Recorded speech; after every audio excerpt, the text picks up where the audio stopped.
Welcome to Back to the Father, a show about the journey of life focused on our final end, which is God Himself, our loving Father. And now, here's your host, Dave Palmer.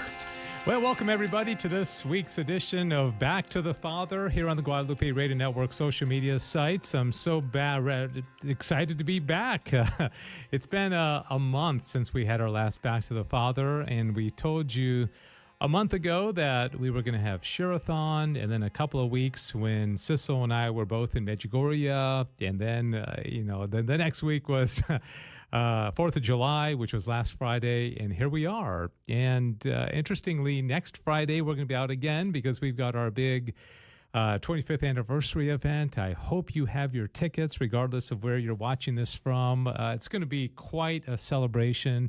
It all kicks off really Friday with kind of an event more with the speakers and the staff and some volunteers. But then the big event's going to be Saturday at the Plano Event Center. And Joe Loney, by the way, is doing his best Sissel Anderson imitation today. Joe, yes, how are you doing? I am not as good as Sissel, but here we are. Yeah, well, we'll see about that. You never know. Sissel said, "Hey, who do you want to produce a show?" And I said, oh, "Come on, that's like saying, who's your easy favorite question." But no, thanks a lot for being here. And you have really behind the scenes been doing a lot for this 25th anniversary. I mean, there's not a lot of. I'm going to be up there emceeing, so it's kind of be out there, and I enjoy that kind of thing. I'm guessing you're like your dad. You wouldn't want to be the MC, but no, Dave has the hard job of making everybody excited at the venue and making everybody ready to go,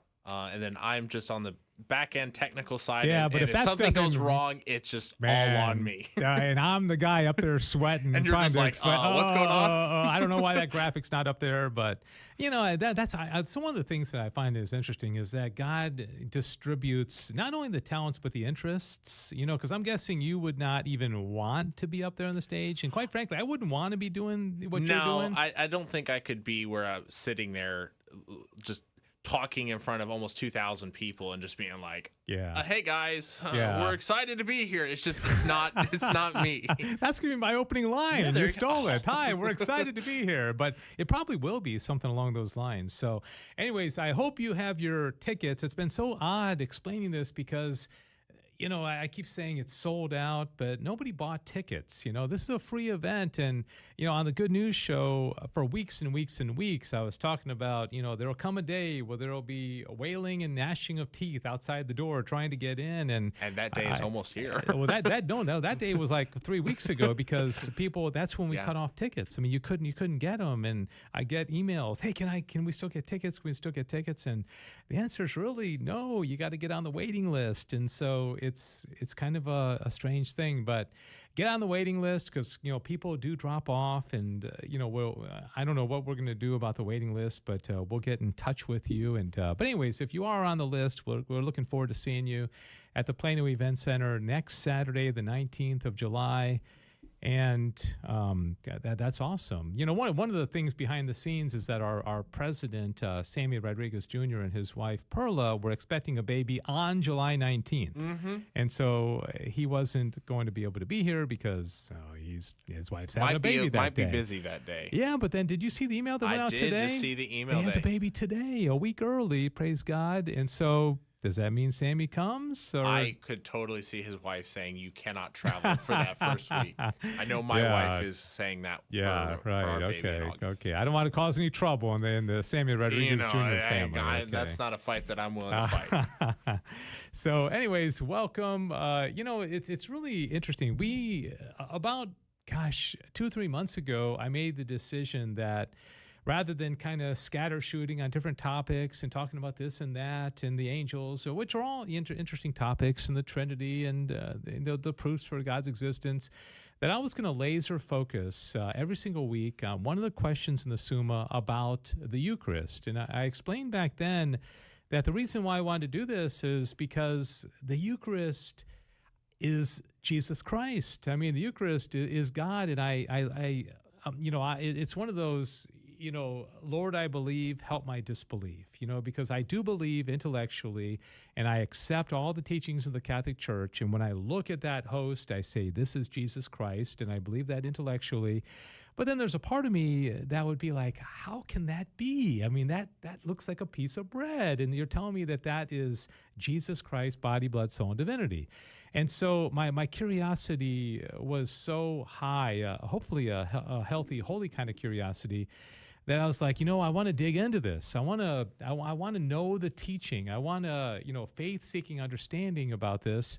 And that's why I thought, we're just going to go question after question through the Summa of when St. Thomas Aquinas teaches about the Eucharist.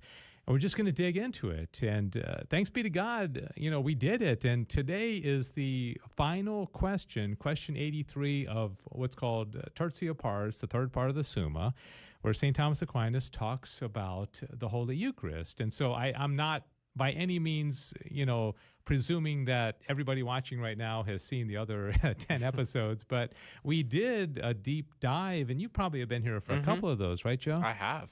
And every time I'm in my office or I'm traveling on the road for work or anything like that, when Back to the Father is on, I get the notification. I'm like, it's time to get on. Yeah. Well, I appreciate it. You always say it's your favorite show. It is. And I'm my favorite GRN show. That's the case, and so appreciate it very much.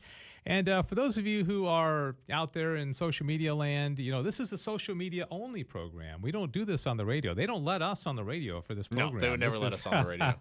This is social media only, and so if you're out there on YouTube or Facebook or Twitter or whatever they're calling it these days, let us know where you are, who you are, and if you have any comments or questions.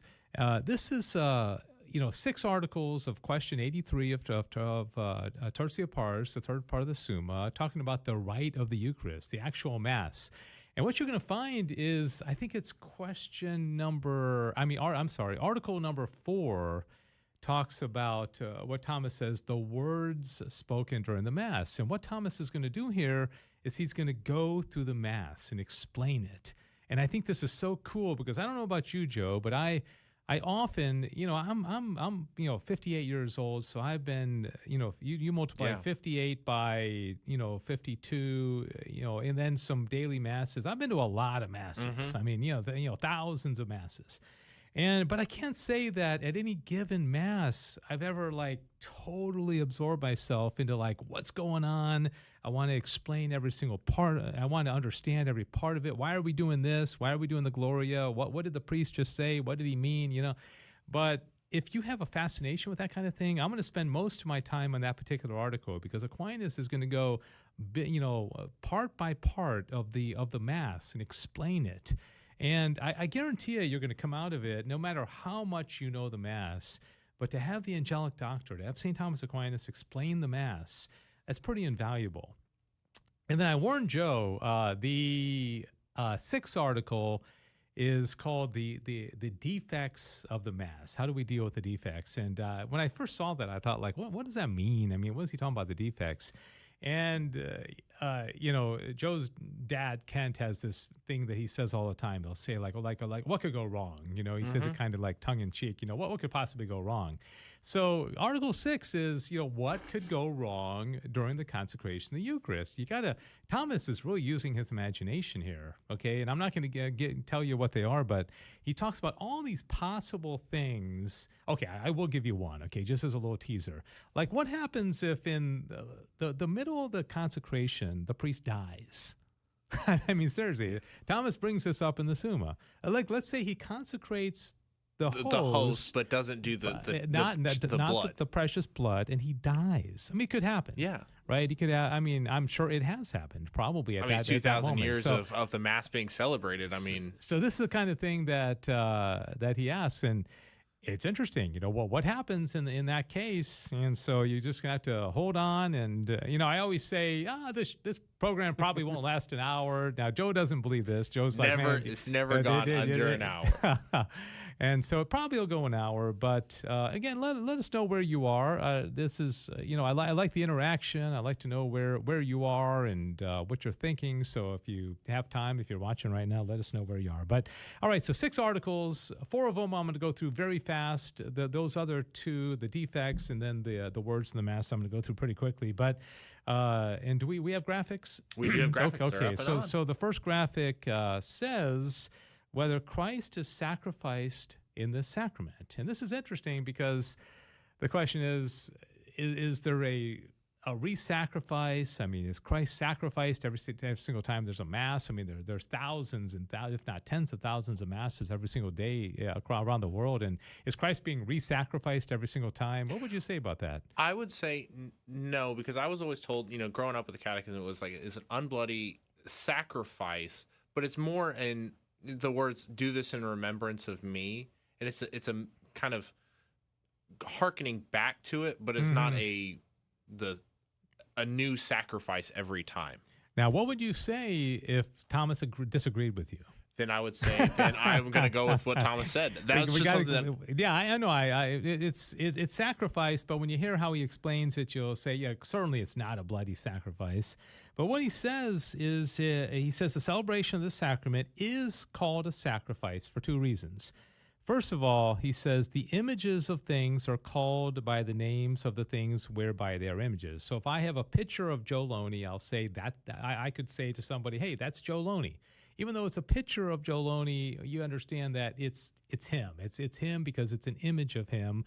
And the interesting thing about that is Aquinas also says that in the same way, the Old Testament sacrifices of like the bullocks and the bulls and all that kind of stuff, that was a sacrifice of Christ because it was an image, that was prefiguring Christ's ultimate sacrifice.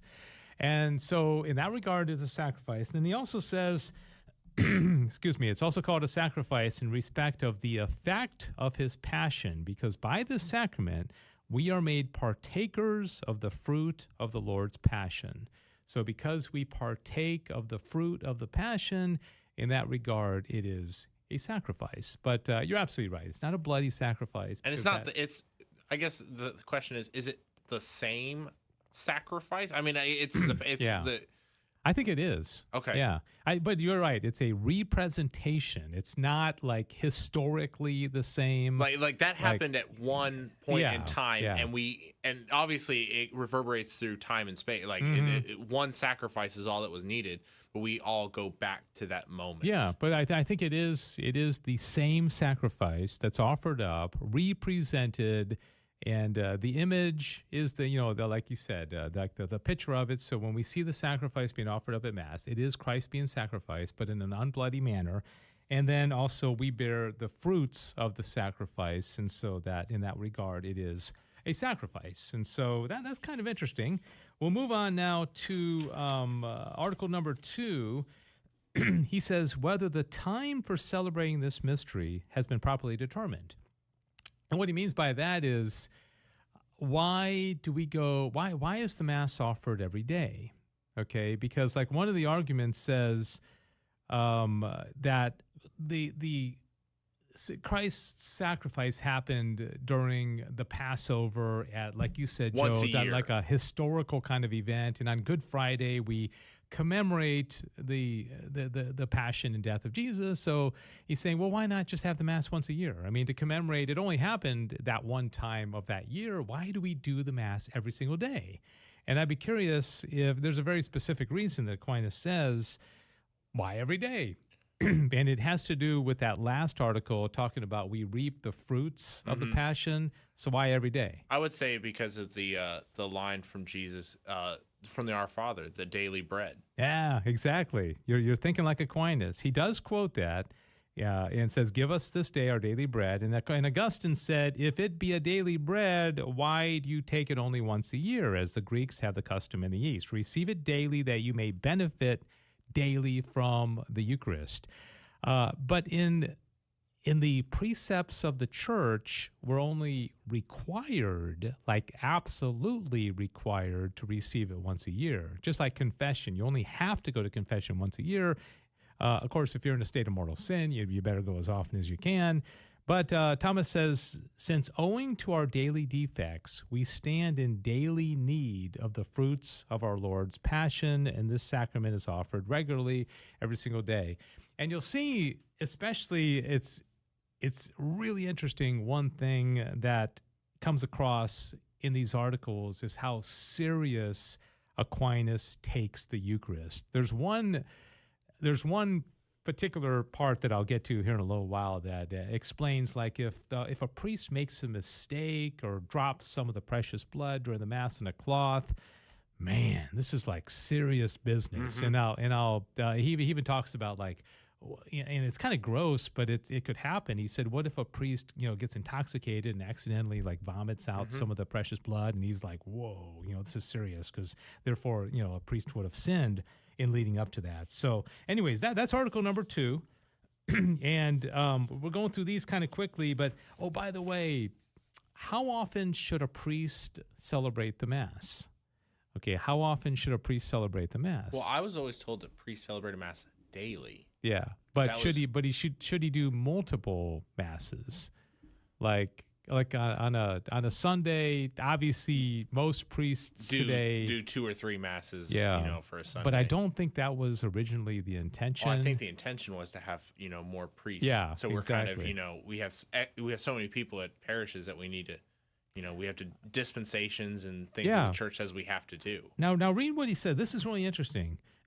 He says, it is enough for a priest to celebrate one Mass each day, because Christ suffered once and redeemed the whole world, and very happily is he who can worthily celebrate one Mass.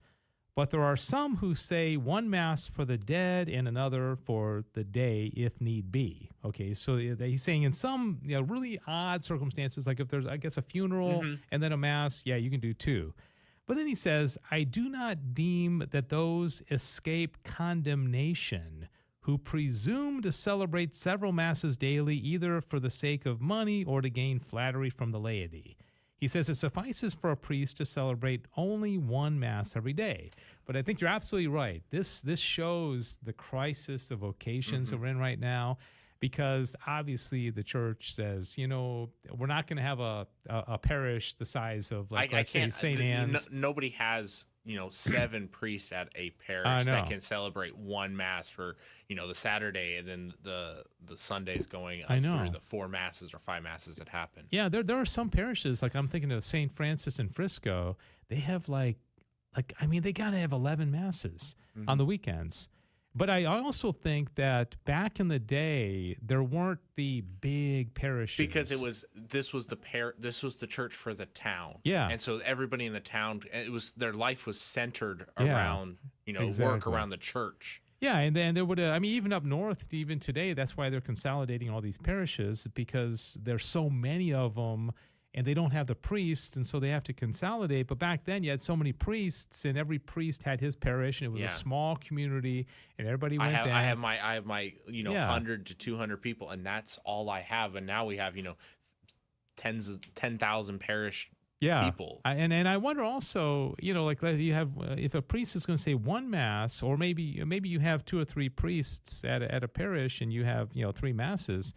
But I wonder when that changed. Like when a priest started saying, I bet you there are priests that say 4 or 5 Masses a weekend. Now, I will say, I think that when Thomas mentioned that, he talked about not doing it for flattery or for money purposes. I think that a priest who's doing it because he's serving his faithful, I don't think that is part of the condemnation. But I think if a priest was, paid per Mass, I think that would be where the problem would be. But if the priest is, doing it for the love of his church and the love of his people, then I think that is absolutely allowed, which is why the church allows it. Yeah, and also, one really cool thing about St. Thomas Aquinas is that before he died, he said, everything that I've written, I entrust to the Holy Mother Church, and if there's anything that needs to be corrected, I basically he's saying, hey, if I got any of this wrong, and these are like what we call traditions with a little t, that a priest only says one Mass, or, that reception on the tongue, that was changed to allow for reception on the hand, and that might be changed back, or different things. And you'll see certain things in the Summa that were traditions back then that just are no longer traditions, because times have changed, and that's perfectly fine, because Holy Mother Church is allowed to do that. Article number 3, whether this sacrament ought to be celebrated in a house with sacred vessels. And this is, I'm not going to spend a lot of time on this. He's just saying, like, one of the arguments is, well, how can you consecrate something like an altar or a vessel, because it's not really, something like that can't receive grace, because it's not like a person. But what he says here is, we consecrate those things which make use of in this sacrament, both that we may show our reverence for the sacrament, and in order to represent the holiness which is the effect of the Passion of Christ. And so we use holy things, holy vessels, holy altars. And it's also the argument about why our church is so elaborate, why do we put so much money into it? But it's because of what happens there, right? I mean, we want to give our best to God, and it's what are the small things that we have, the widow giving a few pennies, that's everything that she has. Yeah, so we give everything. Yeah, and it's like, well, what is the inestimable value of a beautiful church? What is the most beautiful church? I remember when we were just over in Medjugorje, and also Croatia, we just saw some beautiful churches. I mean, I think Europe has us beat when it comes to churches. Have you ever been to Europe? Or I have been to Europe, but I've never been to the church side of things. I went on a kind of in the Swiss mountains. Oh, okay. Was that military? No, not for military, but for Boy Scouts. When I was a younger. You went to Switzerland with the Boy Scouts? Yeah, it was either that, or we went to. Part of my group went to New Mexico hiking, but for the same amount of money, I could have gone to Europe. So I went to Europe. Oh, wow. Something about like Swiss mountains seems it was a beautiful experience. Yeah, I've never been to Switzerland. All right, so we move on to the 4th article, and you're probably thinking, gosh, Dave, 22 minutes in, you're already on the 4th article. Maybe you are going to end before an hour. You are going to show Loney that you can end early. I don't know. We're just going to go through this, and then we'll see how it goes. But all right, so the 4th article says whether the words spoken in this sacrament are properly framed. And this is where Aquinas goes through the Mass, okay? He is going to go basically line by line through the Mass. And it won't take, a lot of time, but I do want to spend more time on this one and also one other article than the others, because this is Aquinas explaining the Mass. Now, you're going to find some things about the Mass have changed. There's one that's really interesting. I'll tell you what it is. He doesn't mention a homily. Like he just kind of goes past the homily, and so it made me wonder, like, were there homilies back then? I think there were, but I think homilies, because the priest was in the community, you didn't need a Sunday sermon maybe to kind of explain it, because you'd walk past the workers in the field. I'd walk into town and I know these people, I can talk to them more on a more personal basis than our priest. That's what I. So you say, like, hey, Father, that gospel that you read at Mass the other day, I got a question about it, but like he wouldn't formally say, okay, now I'm going to talk to you about, you are Peter, and upon this rock I'll build my church, because he could tell you that in person. So how do you know all this stuff? I'm guessing.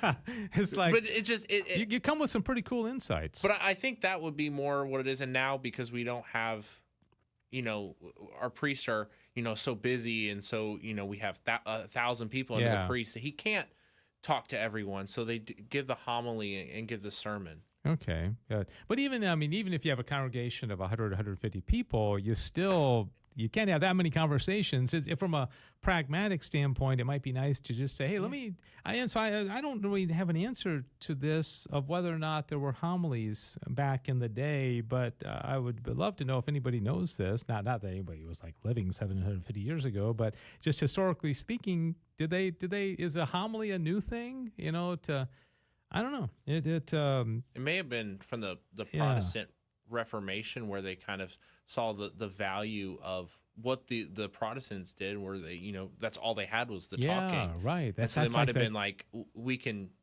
take something that they're doing and try to use it for good. And also, you think that even today, if you go to a Latin Mass, the whole Mass is going to be Latin, but then the homily is not going to be in Latin. In English. It's going to be in English. And I just wonder if back then they didn't do anything in the vernacular. Like everything was in Latin. And therefore, since I don't think people spoke Latin even, maybe Only the clergy or the learned class, but like a normal worker wouldn't maybe not know even how to read or write.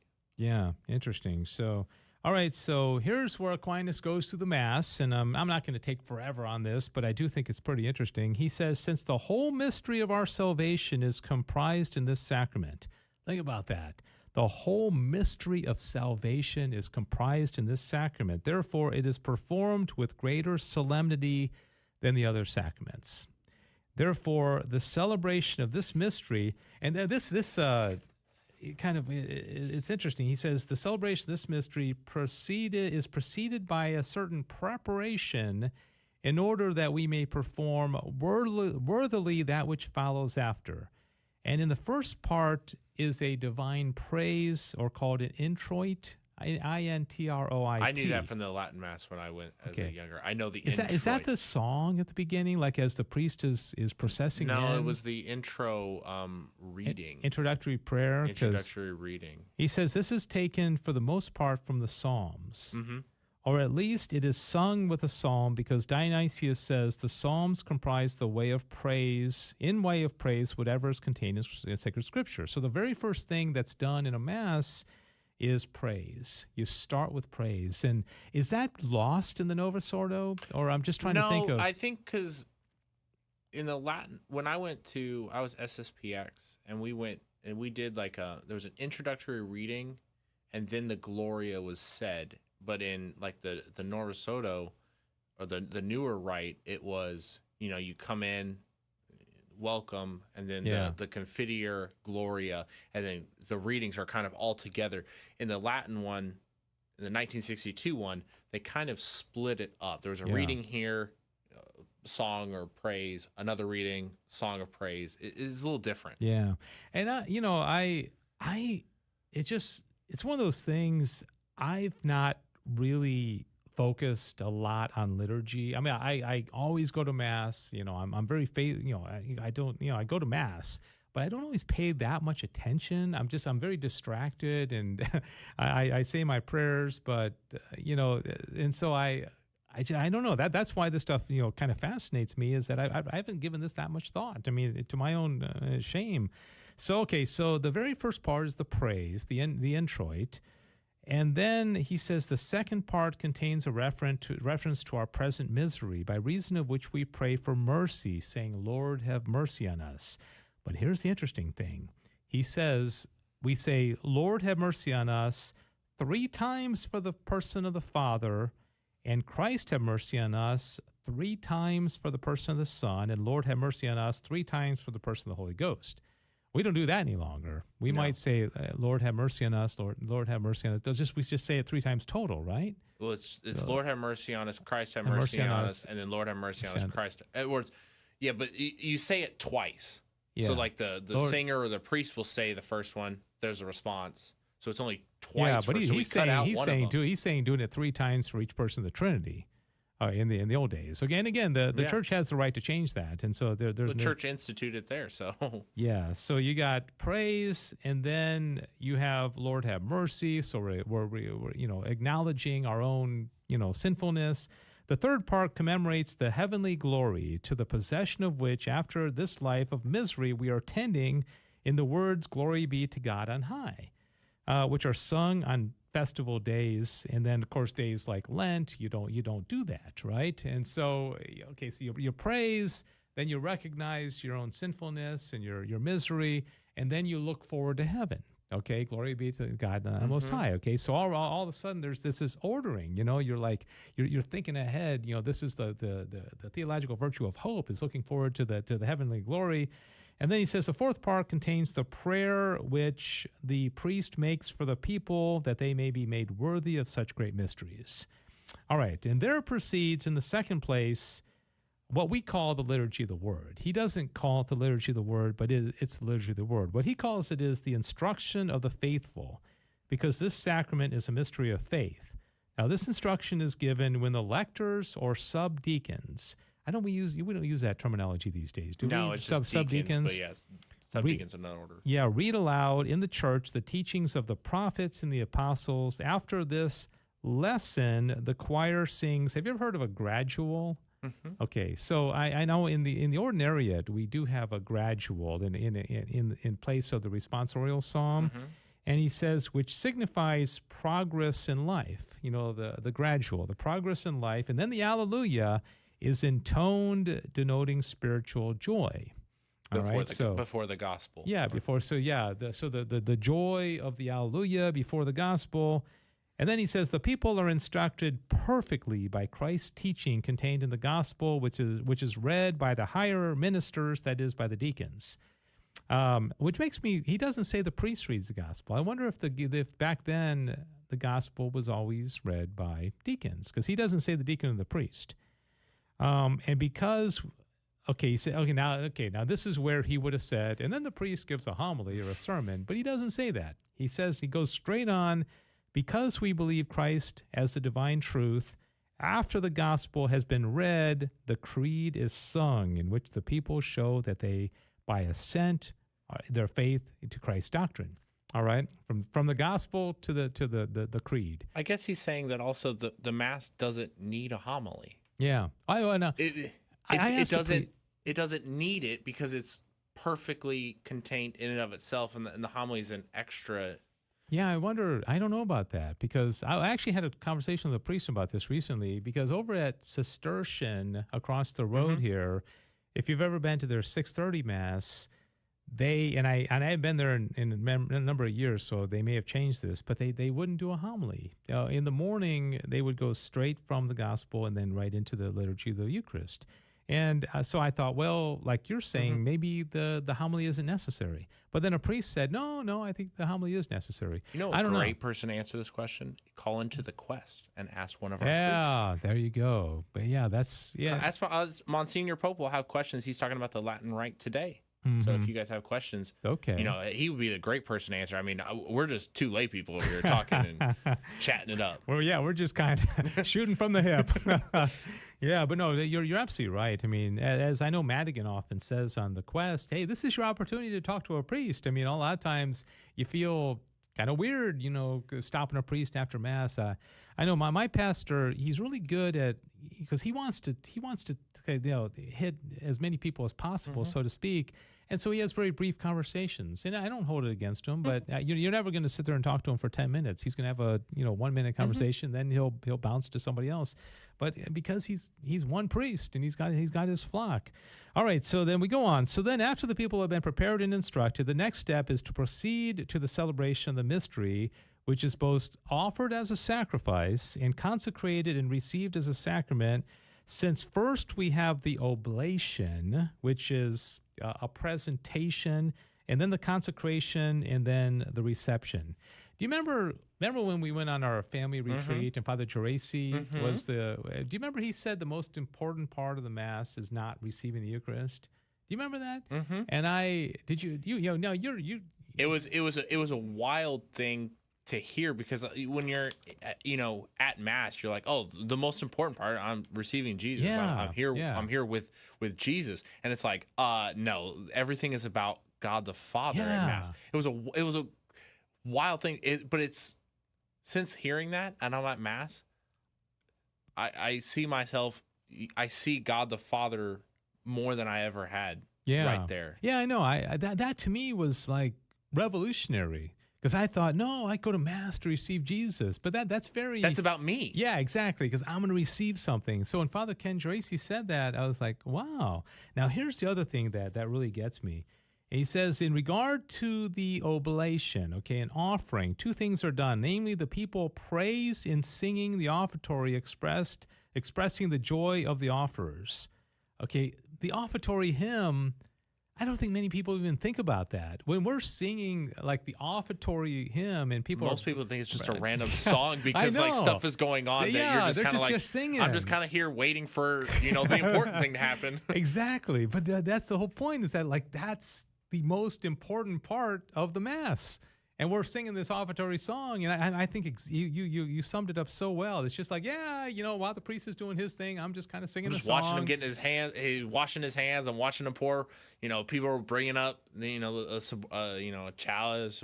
They're bringing stuff up to there, and I'm just kind of sitting there like, okay. Yeah, and when the people bring up the offertory, I mean, that's like really important. That's us. For our Mass next Saturday, Joel and Elizabeth Victory are going to bring up the offertory gifts. And I asked Elizabeth about doing that, and she was just so honored. But to me, like if somebody came up to you and your wife and said, "Hey, would y'all bring up the offertory?" I would just be like, "Oh, okay." But I wouldn't think about it. I know. But it's like this is part of the most important part of the Mass. Okay, so the priest's prayer asking for the people's oblation to be made acceptable to God. Okay, so the priest is like, he's thinking of like bozos like me and Joe and saying, okay, we got to pray that this is going to be acceptable to God, okay? Because these people, they're pretty fallible. They don't quite understand what's going on. And so, but God, please accept this, okay? Then regarding the consecration performed by supernatural power, the people are first of all excited to devotion in the preface. Hence they are admonished to lift up their hearts to the Lord. And therefore, when the preface is ended, the people devoutly praise Christ's Godhead, saying, okay, listen to this. They praise God's Godhead, saying, holy, holy, holy, and then his humanity, saying, blessed is he that cometh in the name of the Lord. So we're praising his Godhead, we're praising his humanity. I mean, there's like so much going on in the Mass that I never really thought about. And then we pray for those in high places. That's when we pray for the bishop and the Pope, right? And in a special matter of them who offer or for whom the Mass is offered.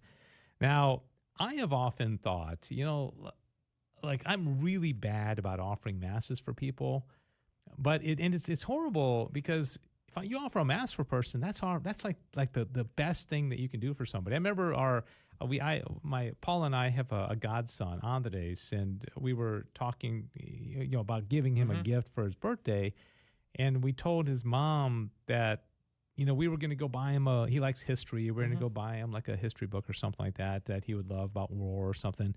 But then we said, and we're going to also have a Mass offered. And the mom genuinely was like, oh, thank you so much. The Mass is just amazing. And it's like he really appreciated it too as a young guy.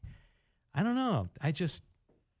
I mean, praise God. I mean, but I don't. But you would think that if somebody offered up a Mass for you, would you be like, wow, that's like the most amazing gift you can possibly give me? I mean, I'm bringing it directly to God the Father and being like, this is for. This is for my friends, for my spouse, for my child. And sometimes the priest will say, this Mass is being offered up for Joe Loney or something like that. And you're like, oh, okay, all right, but a pretty big deal. Okay, he commemorates the saints, invoking their patronage, those who are mentioned above, communicating. Okay, and thirdly, he concludes the petition when he says, wherefore that this oblation, in order that the oblation may be salutary for them for whom it is offered. Okay, so the Mass is being offered for somebody, it's being given to the Father. Then comes the consecration itself. Here he asks, first of all, for the effect of the consecration, and then he goes through all the different parts. There's like 5 or 6 different things that are said that are related to the consecration itself, and then the receiving of the sacrament. The people are prepared for communion through the Lord's Prayer, in which we ask for our daily bread to be given to us, and also by private prayer when the priest puts up specially for the people. He says, deliver us, we beseech thee, O Lord, and then the Lamb of God. Every single part of it has like tons and tons of meaning. And so finally, then follows the reception of the sacrament. It's almost like an afterthought. Okay, now after all this goes into it, then we receive the Eucharist, which, I mean, I'm not diminishing that. That's a big deal, but that's all this is building up to this. And then we receive the Eucharist after we've offered everything to the Father, and afterwards giving to others because, okay, he says the priest has to receive, okay, because the priest can't just not receive but give.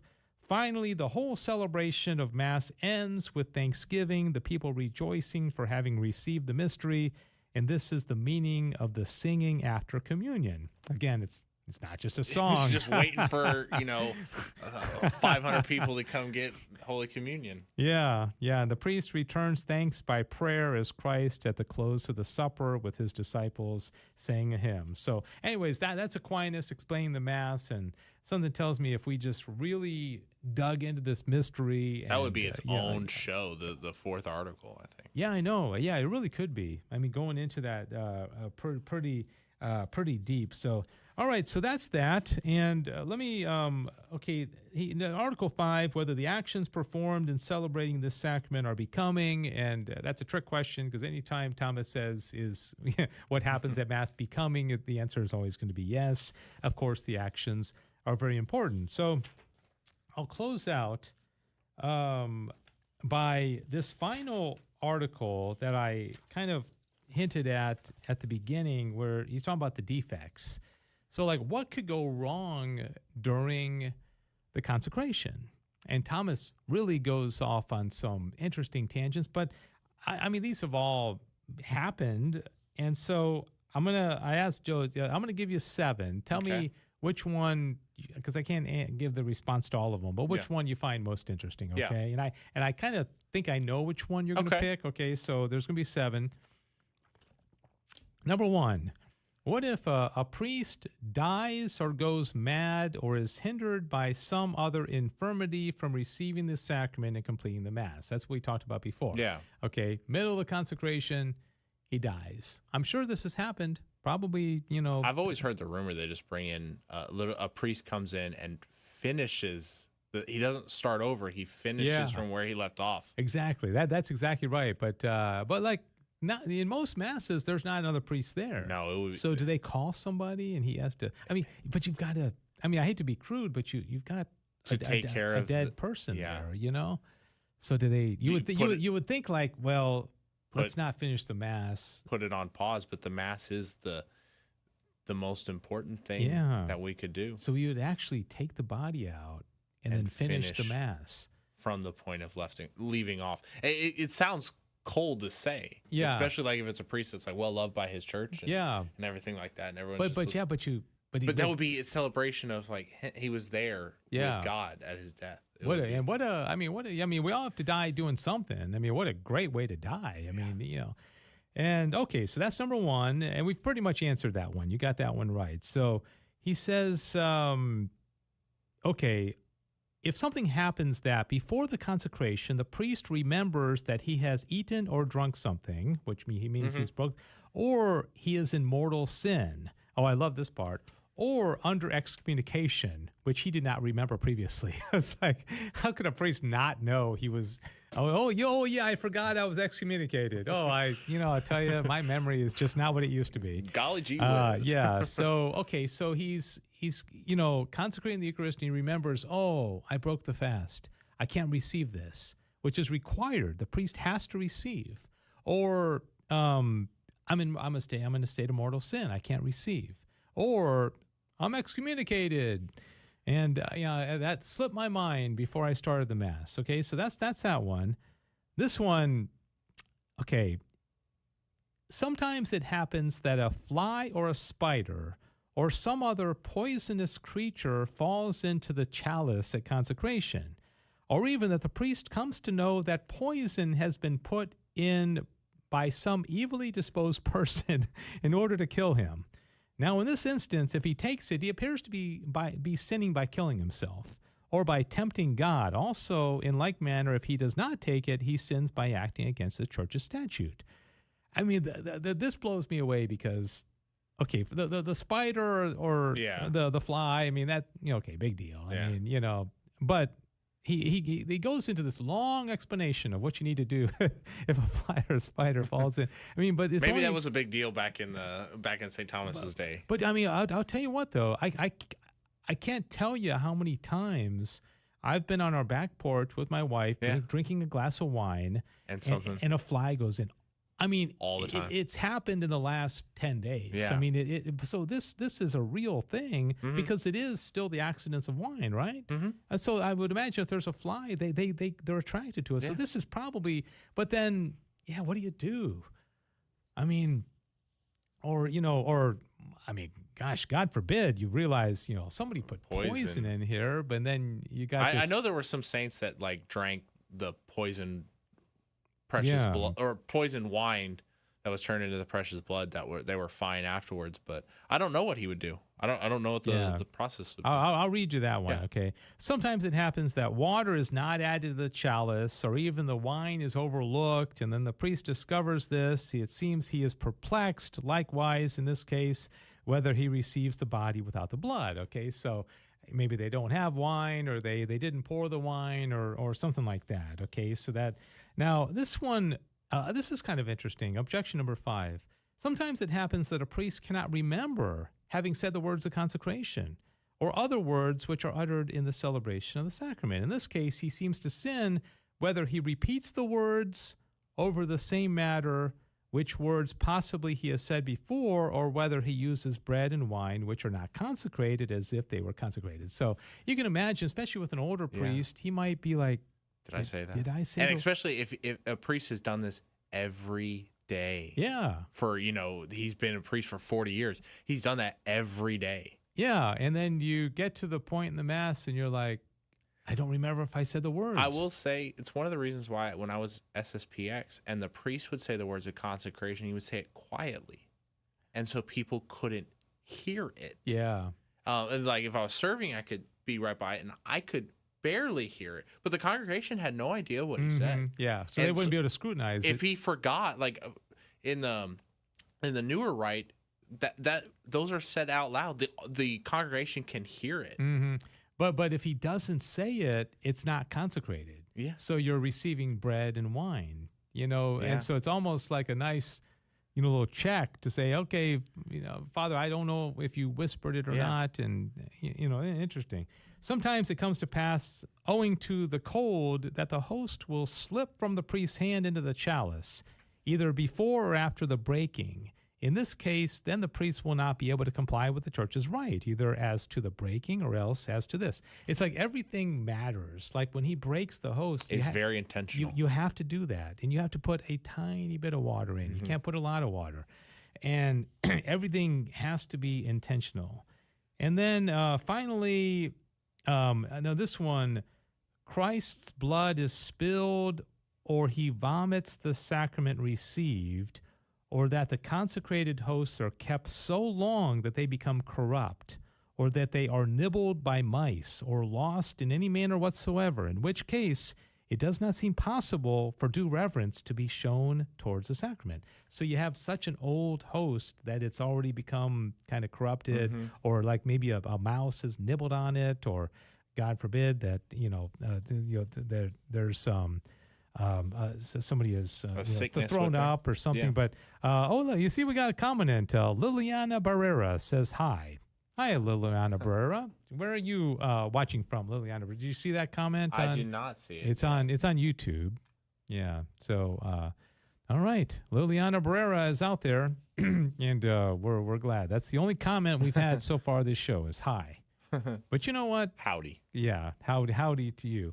All right. So let me just close out with this explanation. A couple of things, and he says, if a fly or a spider falls into the chalice before consecration, or if it be discovered that the wine is poisoned, it ought to be poured out, and after purifying the chalice, fresh wine should be served for consecration. But if anything of the sort happen after the consecration, okay, that's before. Yeah. I mean, because it's still just Before wine, you right? can- Yeah, it's just like, no big deal. It's just a fly in wine, so big deal. But if it happened after the consecration, the insect should be caught carefully and washed thoroughly, then burned. And the ablution, together with the ashes, thrown into the sacrarium. So it's like, wow. Very specific. I know you can't just like, throw that's the water going directly to the earth. That it doesn't go through any, sewer or anything like that. It goes directly. It drains to earth. And so you got to take the fly out because the fly is like covered with the precious. And burn it and take the ashes and all that. But it shows you how seriously he takes it. He says, if it be discovered that the wine has been poisoned, the priest should neither receive it nor administer it to others on that account, lest the life-giving chalice become one of death. But it ought to be kept in a suitable vessel with the relics. And in order that the sacrament may not remain incomplete, he ought to put other wine into the chalice, resume the Mass from the consecration of the blood, and complete the sacrifice. So, it's just like... What happens? Does he say what happens to it afterwards? Like Yeah, after the it gets stored poison. away? Yeah, he doesn't. I mean, that's it. I mean, there's a lot of parts of this that... and one thing, if I read all of these Yeah. 6 articles, man, this would be a 5-hour show. I'm just kind of like touching on a couple of things here.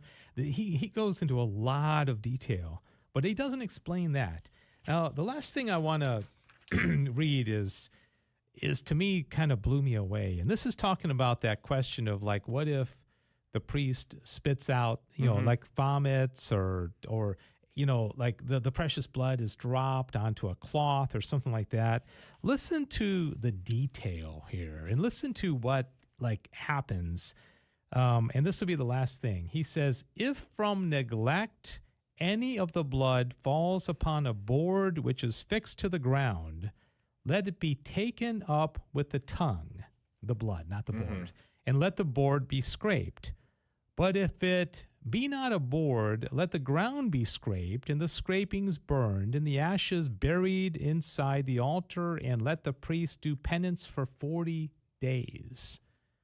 Okay, Wow. and that didn't even say like he did on purpose. I mean, it says from neglect. Yeah. Okay, so you're not paying attention. Yeah. 40 days of penance. Now he didn't stipulate what the penance was, but I'm guessing that's fasting. 40 days. But okay. I've seen when I was a server, I saw many times where I would walk and someone would receive it and it would drop. Like I've seen way too many hosts drop in my life, and I'm not even that, and I'm not old. And I just sat there and I was like, it was like, oh, it was just covered, cleaned, and that was it. So Yeah. I wonder I don't know if the church has said that, nobody has the wood floors that we can take up and all this extra stuff. But I that's know, but it just shows you like how seriously he takes it. If a drop fall from the chalice onto the altar, let the minister suck up the drop and do penance during 3 days. Okay. so And he's lucky to drop it on the altar. Yeah, and he didn't even say intention. I mean, like through any kind Neglect. of neglect. Okay, if it fall upon the altar cloth and penetrate to the second altar cloth, let him do 4 days penance. If it penetrate to the third, let him do 9 days penance. To the fourth, let him do 20 days penance. He's like, that how many drop cloths is. do they have? I mean, I guess I know there's 3. Okay, this one, the one to 4. Let the altar linens which the drop Actually, touched. no, there's 4. Sorry. Let the altar linens which the drop touched be washed 3 times by the priest. It didn't say the lady at the parish. She said No, it's the the priest. priest. Holding the chalice below, then let the water be taken up, put away nigh to the altar. It may even be drunk by the minister, unless it be rejected from nausea. So the water that he's using to clean it, you drink. I mean, he's like leaving nothing to chance here. Some persons go further and cut out that part of the linen which they burn, putting the ashes in the altar down the sacrarium. Yeah. Okay. Now listen to this. If owing to drunkenness or gluttony, anyone vomits up the Eucharist, let him do 40 days penance. If he be a layman, okay, that's if he be a layman. 40 days. 40 days. That's you and me. So if you and I go and, we're a little tipsy or Yeah. something and you throw up, 40 days penance. But let clerics or monks, deacons and priests do 70 days penance, and let the bishop do 90 days. But if they vomit from sickness, let them do penance for 7 days.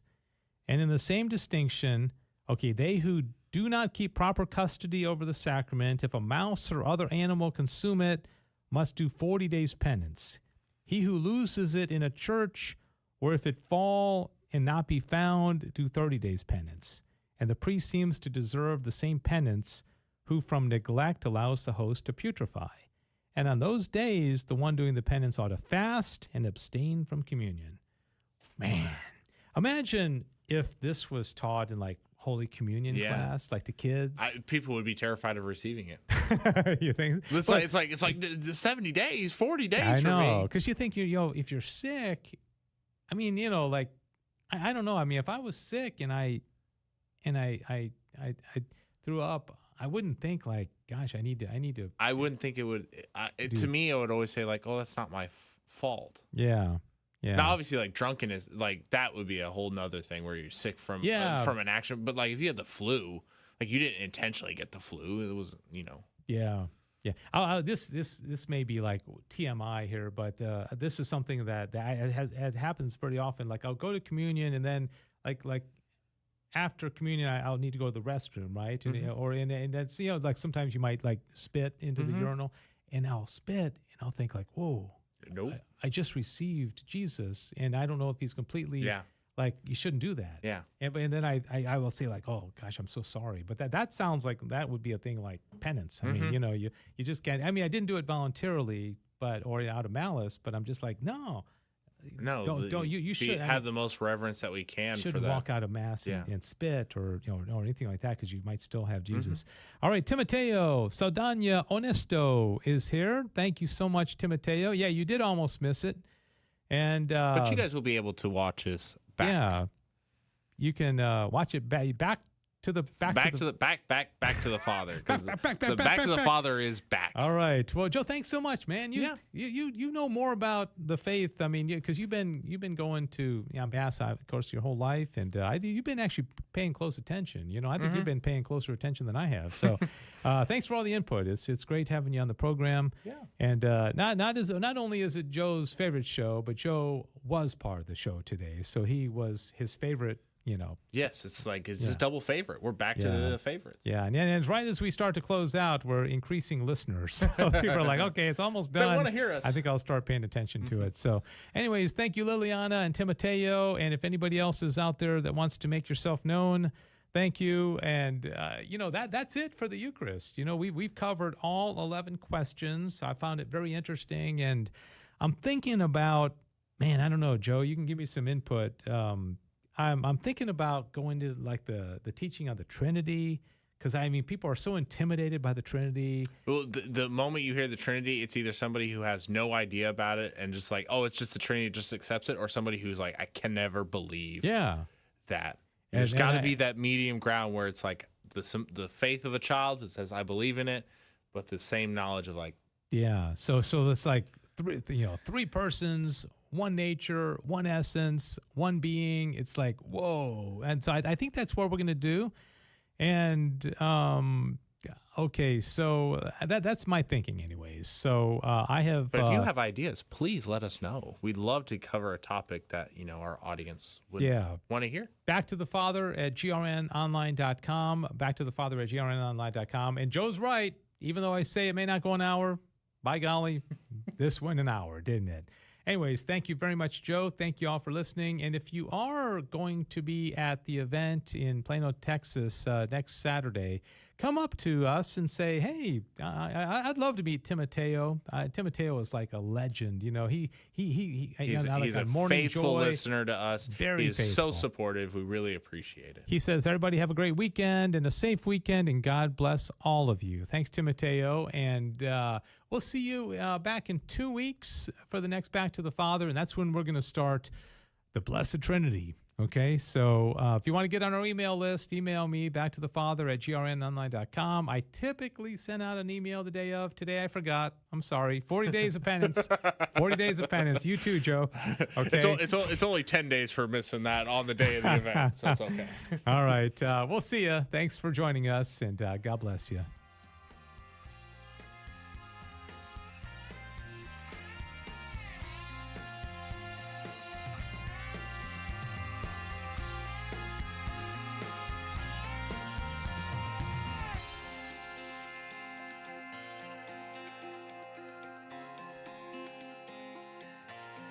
Thanks for joining us for Back to the Father. And don't forget, the glory of God is the human person fully alive. If you have comments about the show, email Dave Palmer at grnonline.com.